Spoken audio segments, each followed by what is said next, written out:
Recently, my wife and I were on a drive, and as we were on this drive, we were actually being followed by a cop car at the time, and we saw something off to the side that we did not understand. We had an idea of what was going on, but there was a cop right behind us. We chose to keep driving. And if I would have known what was going on, I would have pulled over to the side and I would have immediately done something.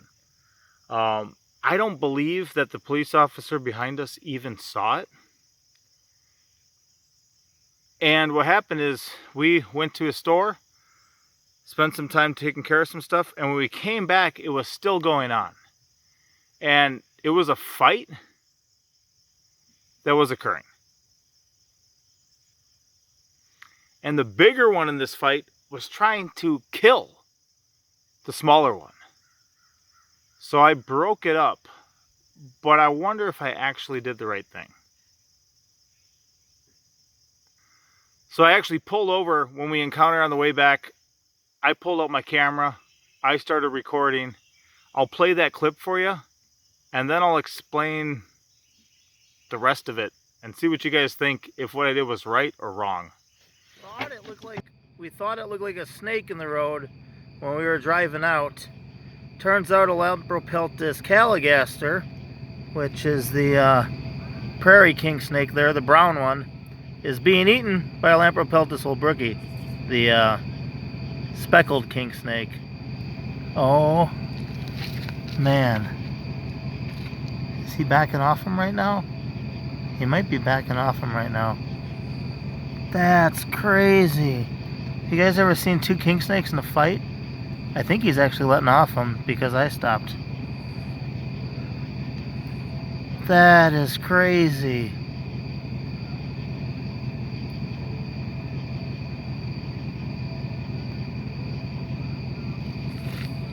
He actually is letting him out. I hope he's still alive. He's going in again. He's trying to eat him again. Oh, buddy. Wow. I've never. Two king snakes fighting it out. You know, to this one, I'm a hero. I saved its life. And to this one, I'm a villain. I robbed it of a meal. Now it has to keep hunting. I would have to say that a long time ago, in a land far, far away, 750 miles to the north, when I was just a little guy, that's where my fascination with things like snakes started.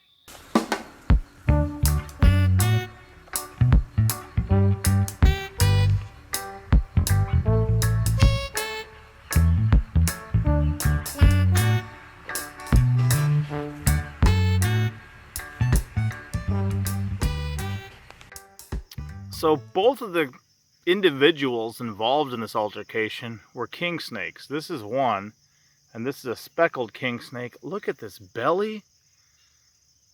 Just incredible creature. And these guys get quite a bit bigger. I've seen them actually like breeding on this property.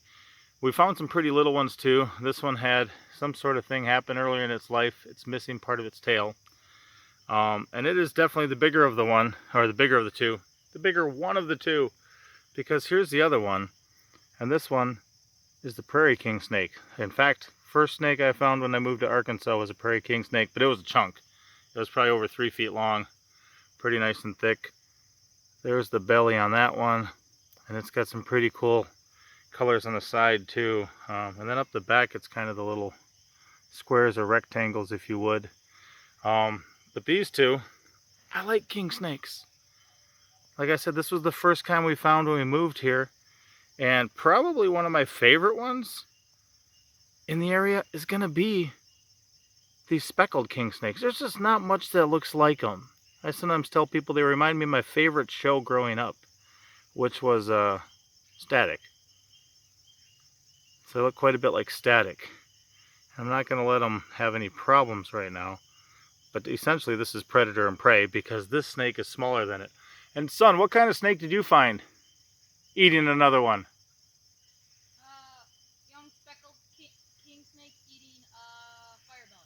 Oh yeah, a red belly snake? Okay. Not a worm snake? Okay. And yeah. My son recently, somewhere up here, right? So I'm in the garden. This is my natural environment. But my son found a young one of these by our cold hardy kiwis, and it was eating a red-bellied snake. We always called them fire bellies growing up. And they were rather comparable because that snake was having an incredibly difficult time getting it all in, and it was all essed up inside there, the smaller snake. And you broke up that fight, huh? Yeah, I kind of had to.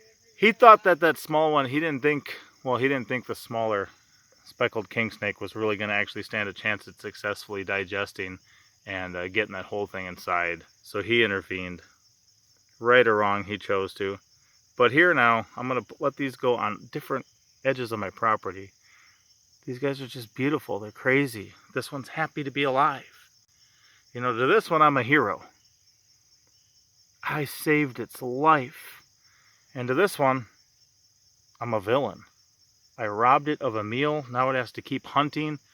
Thankfully here, the temperature fluctuates so much they don't really go into like brumation, like their version of hibernation for the winter, because you'll have 80 or 90 degree days sometimes almost every month of the year. Well, it'll heat up at least 70s, 80s, but sometimes even, I remember a February where it was in the 90s. I've been here at the end of December just sweating up a storm in a t-shirt, cutting up firewood and stuff. So on warmer days, they'll still be out. There was one time where every month of the year we found snakes that were just out. Look at that. I'm not gonna let them do anything, but and this is, you know, probably why that police officer didn't see it. I think this guy's gonna go in the garden. Man, just a beautiful serpent. I love these guys. They're very cool. If you can learn to appreciate them and realize that most of them aren't really a threat to people, if you can learn to appreciate them, they're great. So that's what we choose to do. That one's off in the figs. This is all fig trees behind me. This one will go off on a different part of the property. Give this little guy here a chance. Let me know what you think. Was I wrong or was I right? Almost no matter what this guy eats unless it's mice. I'm not going to be too impressed if it eats other snakes, unless they're the venomous ones. We found a little copperhead on here. If we would have found it sooner, we wouldn't have had to deal with babies. But now we got baby venomous snakes on our homestead. Which means there's probably a small pile of these around our property right now. Recently, but you know, otherwise it's going to be eating lizards and stuff too, and I like those, or frogs, but there's just something about king snake on king snake. I'd rather have them both. Let me know what you think. It's interesting the way that life works sometimes. After I saw that battle, right? Oh, he's biting me. Ouch. Do you guys see that? That little guy right there is completely biting me. So this is another little Lampropeltis caligaster. Now this one was not getting eaten by a speckled king snake, but it was cool. We wound up for the Feast of Trumpets at a friend's house, and while we were there, we found a good variety of snakes, a whole pile of non-venomous water snakes, a nice sized black rat snake, which is always cool just to show people things that, like, this is just not going to be a venomous snake. If it's a native species here, you know, especially in the middle part of the United States, you're not going to see anything that really looks like that. That's going to be venomous. And then we found these guys there too, along with a really cool racer. But whoa, these guys are so alert and just so with it. Nice size snake for sure. It was these two species again. I'm like, man, a double king snake.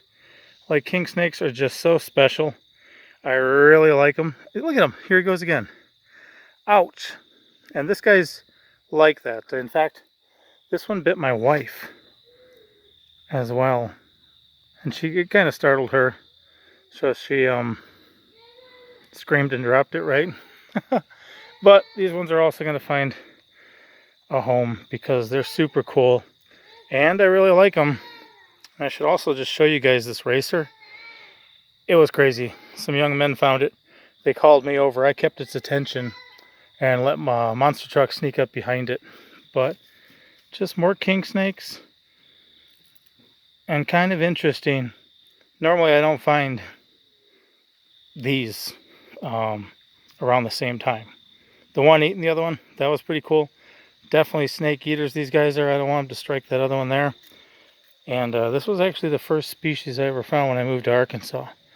Lampropeltis caligaster. So I'm gonna let this one go in the woodshed right here, and we'll see where we go from there. I figured as long as you guys are watching a video about snakes this long, you'd probably enjoy other snakes. Those king snakes were pretty awesome, but he's about to bite me. The highlight for me was this racer, which sometimes I get bit in the face by racers. Let's see if I can get him. Whoa, these guys are so alert and just so with it. Nice size snake for sure. I don't know, the sun is starting to set, so the light's kind of off. These guys are super cool. This one actually did take some swings at me, but then also there was a time I was holding it and it just like looks at me and just opens its mouth and goes ow, and it bit me right in the thumb, and it was just painful. But racers are pretty cool. You can see this one had its face messed up a little bit on that side. It lacks that on the other side, but just very alert snakes. They're very ocular. They've got a lot of vision, and these ones are known, kind of like the coach whips, for just going for the face. And see that?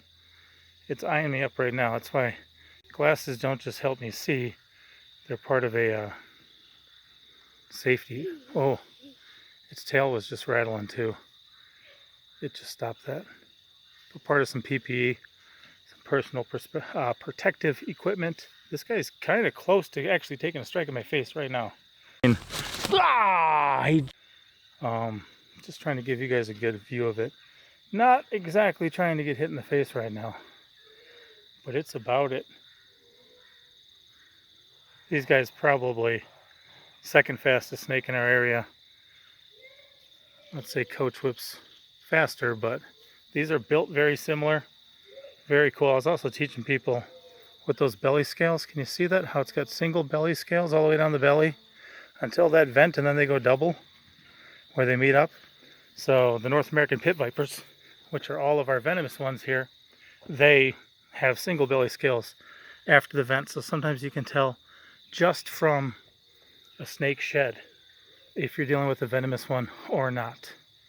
So this one I actually think we'll just let go here on our property. These guys are known for periscoping too, where they just kind of peek their head up and look around. Like I said, they're very visual, and I'm just blessed to see these guys. They're so cool, so fast. This one's kind of got that gray blue color, so you'd probably call it a blue racer. I thought it was a black masked racer at first, but that was just because of that wound on this side, which is a wound. It doesn't have it on the other side. And then of course this one's got a nice cream off-white belly. If that was more yellow, then they'd call it a yellow-bellied racer. But super cool snakes, very interesting. And then the second I got home, we were greeted. I immediately found a lizard, 5-line skink or broadhead skink, one of the two. It was down a hole, and a tiny little baby Decay's brown snake, just a fresh little one.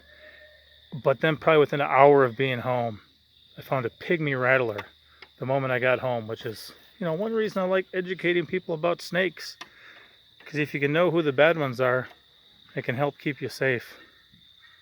All right, we're gonna get this guy going, and I'll show you that pygmy. So right after we got home, this guy was waiting for us. Pygmy rattlesnake. And this is actually the only species of rattlesnake we've found. Even with my time down in Texas, Louisiana, across the South, even around here. In our state, there's timber rattlers and diamondbacks.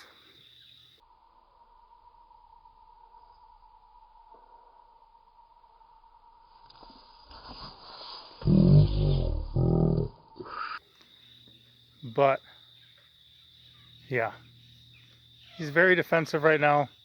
I found him under a piece of barn tin. He's locked onto me, so his head's facing away from you.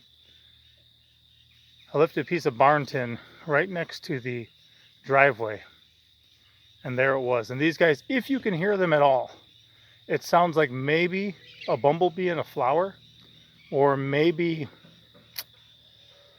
a fly on a fly strip.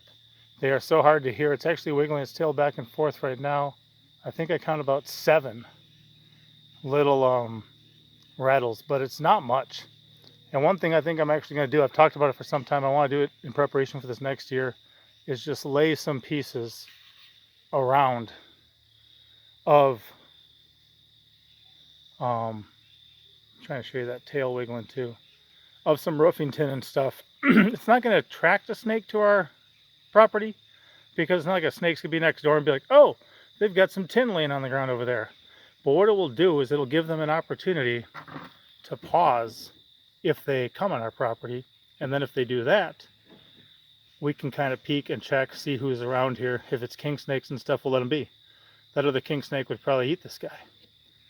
But these ones are ones we do not want here. We've also found a good amount of copperheads. But this pygmy rattlesnake, you can kind of see it's locked onto me. Its tail's dancing a little bit. Its neck is quite a S, and if it slips off the back way, I'm just going to let it go. Let's see, because it's got a lot hanging off there. So get to know these. These are common across a lot of the southeast, at least. It's rattling right now, but I think even the most common venomous snake bite in Florida, I think, is these guys. And yeah, we found these on our property. This one was right in our driveway, ready to greet us. So I'm gonna be a little safer, put this down, step away, but just thought I'd try to give you guys a look at it because I think it's worth it.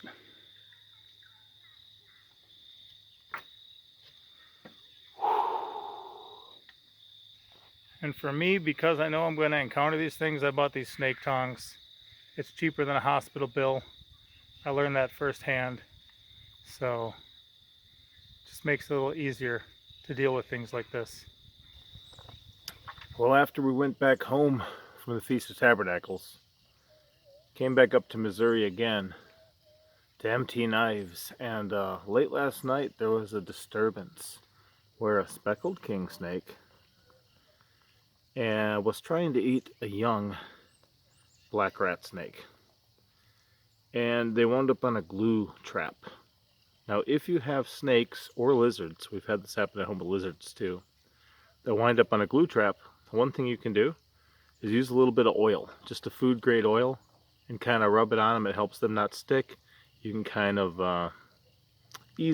more easily detach the glue from the snake without ripping the skin, because that can also happen. And the black rat snake was a young one, maybe 13 inches long. This one's, longer than that. It's bigger. But even while we were trying to pull this one off, it was still so concerned that it was rebiting that black rat snake and didn't want to lose its meal. So we detained this one overnight. The black rat snake is gone somewhere in that area. They were just going to give them a little bit of distance between one another, because if you got glue traps out trying to get mice, well, this is another way to do that. Have rat snakes, have king snakes, have things that are going to eat them. But just so cool to see so many of these. And this one's kind of just very the yellowish green. Some of them get more cream, but very cool to see. So it'll be back on the loose, back on the prowl, looking for its next meal. A lot of these guys lately, though. You know what I mean? Beautiful snakes. One of my favorite. Really like them.